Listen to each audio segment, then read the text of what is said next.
بسم اللہ الرحمن الرحیم۔ السلام علیکم ورحمۃ اللہ وبرکاتہ۔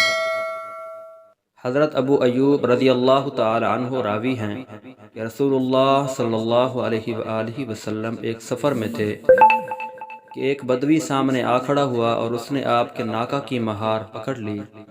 پھر کہا اے اللہ کے رسول، یا آپ کا نام لے کر کہا کہ اے محمد صلی اللہ علیہ وسلم، مجھے وہ بات بتاؤ جو جنت سے مجھے قریب اور آتش دوزخ سے دور کر دے۔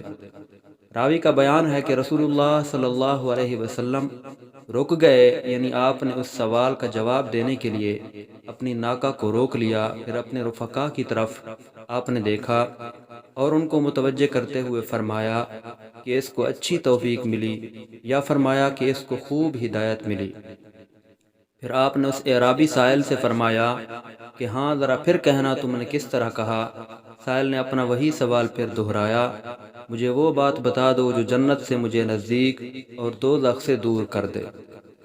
حضور صلی اللہ علیہ وآلہ وسلم نے فرمایا، عبادت اور بندگی کرتے رہو صرف اللہ کی، اور کسی چیز کو اس کے ساتھ کسی طرح بھی شریک نہ کرو، اور نماز قائم کرتے رہو، اور زکوٰۃ ادا کرتے رہو، اور صلہ رحمی کرو، یعنی اپنے اہل قرابت کے ساتھ حسب مراتب اچھا سلوک رکھو اور ان کے حقوق ادا کرو۔